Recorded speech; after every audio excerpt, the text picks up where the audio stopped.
Hello friends, Revolver 44 here.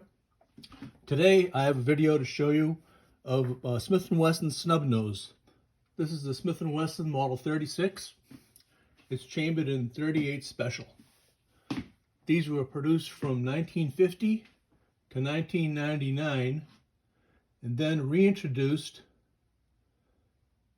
as the Classic Series in 2007. This is a 38 special stub nose revolver, finished in blue, made out of carbon steel. They are also made out of carbon steel and coated with a nickel finish. The barrel length on this particular one is 1 7/8 inches. It has a 5-shot cylinder. It has a J frame. It's made in the J frame with a square butt. It has the square butt, not the round butt. This is a little bit more unusual in this particular firearm. Most of them are made with a round butt. This gun was introduced in 1950 as the Chief Special. They had a convention, an international convention for chief of police, in which they voted for the name for this gun. And in that vote, they came up with the name, the Chief Special. It was renamed in 1957 as the Model 36. That's when Smith & Wesson changed all their guns' names to model numbers. And in 1951, they came up with the Airweight, which was an aluminum frame and aluminum cylinder firearm. But that particular one wasn't very successful because they had trouble with the aluminum. I have somebody who just came down to visit me. My friend, my boy, Grady, who comes to visit with a lot of my gun videos. Hi, Grady. You say hi to everybody? Yeah, he's a really good boy. When he hears his dad talking down here, he has to come down and say hello. Okay. That's a good boy. Okay, back to the firearm now. Yeah, this gun, like I said, is chambered in 38 special. It'll hold 5 rounds. 38 special. See, the gun is unloaded. See the cylinder there with the 5 chambers. It has a pretty short ejector rod, so you have to make sure you really slam them out of there when you want to take them out.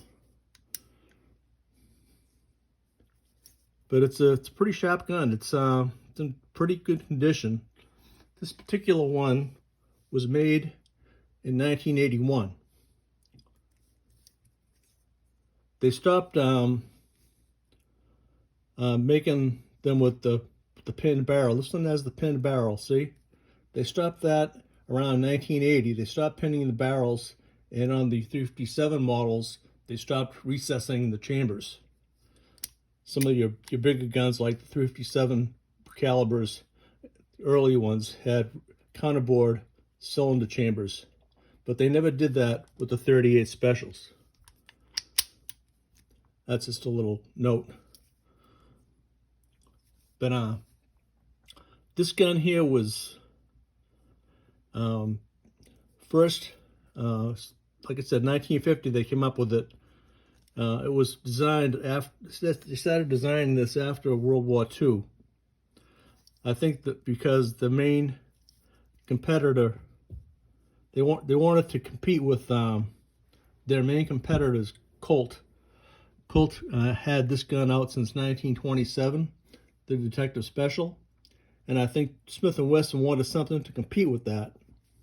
This is a little bit larger gun, a little bit larger frame than the Model 36, and it will hold 6 rounds instead of 5. But it was still very desirable even though this one only holds 5 rounds, being a little bit smaller, and you could get this with a round butt too, so it made it a little bit easier to conceal. But get back to the 36. It's going over the gun, starting from the muzzle end. It's got a pretty thin barrel. It tapers down from where it meets the frame. It has a sloped front sight that's serrated.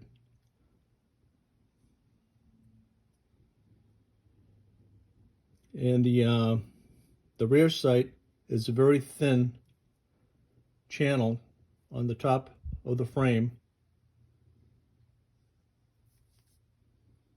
You see the pin in the barrel. They used to screw these in and then pin them.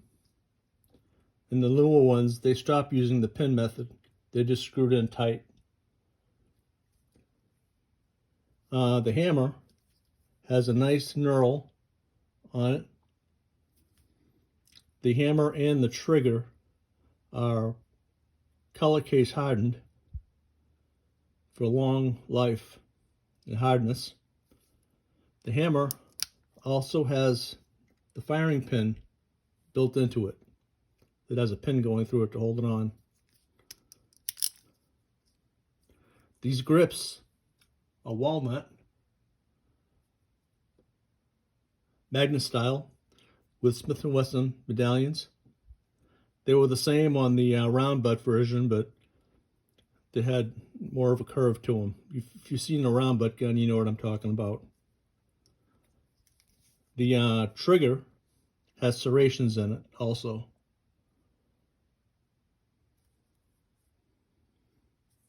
Yeah, it's a really nice little gun. It'd be great for an ankle carry, or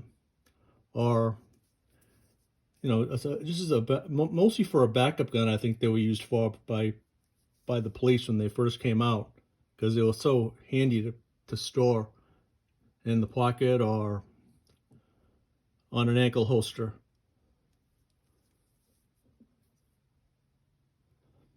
These guns, like I said, they were used by police officers quite a bit. There's more of a sidearm, I think, but some probably used them as their main carry.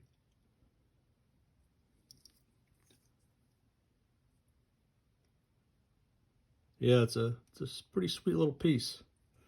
The serial numbers on these is written on the bottom of the grip frame, in case you want to know what the serial number is.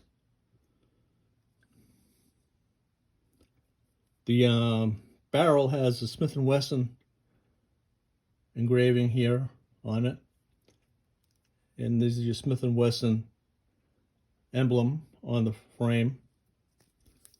On this other side here, it says Smith & Wesson. So it says 38 Smith & Wesson Special. And then here you have your 4-line address. Yeah, this gun's in pretty nice shape. Like I said, it was made in 1981, so it's been used, but it's still very good condition. Very little play in the cylinder. It's very tight.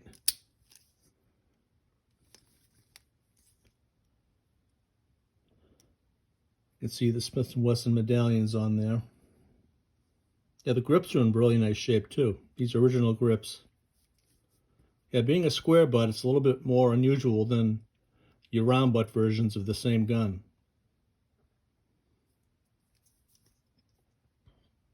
Yeah, this is the 38 special round. This came in a lot of different variations too. You can get hollow points, or you can get flat face. These are coated. It's coated soft tips, lead soft tips. There's a lot of different ways to carry spare ammo too. This is you could carry your 5 rounds in the gun and use one of these speed loaders. to drop in 5 more quickly. Or you could use these speed strips. These work very well also. You push in 2 at a time and just peel them off. Those are very effective to use also. Let's check the weight of the gun. See what that is.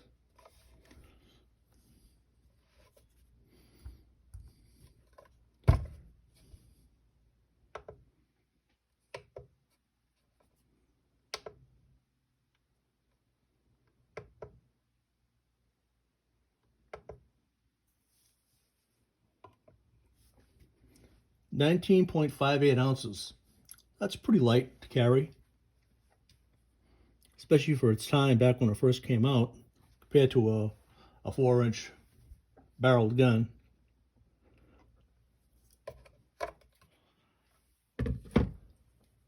Let's test the trigger pull weight.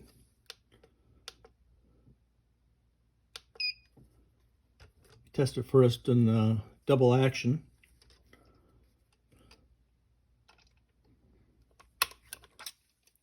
Oops.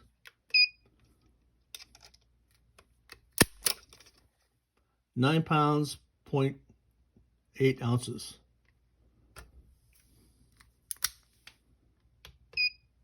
Let's try single action now.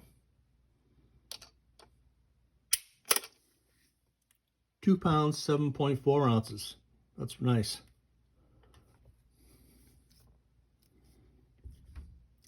Let's see the dimensions of this gun. Okay. We got about 6.5 inches overall length. And the height, about 4 3/8 high, with a cylinder diameter of 1.310 thousandths, or 308 thousandths. That's just a couple thousand shy of 1 5/16 diameter. Yeah, you guys let me know in the comments if you would like to carry something like this as a backup gun. I think it would be a pretty nice backup gun, especially if you're carrying a .357 revolver for your main gun. Because if I did carry a .357 for my main gun, I'd probably chamber it with 38 plus P anyway, just to keep the recoil down. Then you could use the same round use the same round in this gun as your backup. But it's really a very nice gun, very well made. These were all hand fitted back in the day. Now the new ones, the classic series, those are all CNC machined, which is actually a consistently more accurate way of making a gun. But the only question I have is the quality control of the newer pieces. But you can check that out on an individual basis when you purchase the gun. I always recommend you buy a gun in person instead of buying it online and having it shipped to your FFL. It's good to inspect a gun before you buy it, because there are, now and then, you're going to find certain defects in manufacturing, in the manufacturing process. But get a little drink here. I think that's about all I can say about this gun today. Like I said, it's chambered in .38 special. This gun was also available with a 3-inch barrel. There were a couple of variations of that also, a pencil barrel, and there was a heavy barrel. I think the 3-inch version also came in nickel. I have a previous video on a 3-inch version. in my video library. Yeah, this one here is 1 7/8. They called it a 2-inch barrel, but it's actually 1 7/8 inches. This gun was used by a lot of police departments, like I said. In one particular one, a small group was shipped to the Massachusetts State Police. They were exactly like this with the square butt, and they had Massachusetts State Police engraved in the back of the back strap here. So if you happen to find one of those, that'd be a nice find. But you guys let me know in the comments if you have one of these and if you'd use it as a backup. I think it'd be a pretty nice backup gun, or even a main carry gun. It only has 5 rounds, but like I said, you could carry a speed strip with you, or a speed strip, or a speed loader. I mean, okay, so that's about all I have to say about this gun today. Thank you for watching. This is Revolver 44. Please like and subscribe. And have a good day, and God bless America. And I'll bring you something else out probably in the next couple of weeks. Take care, everybody.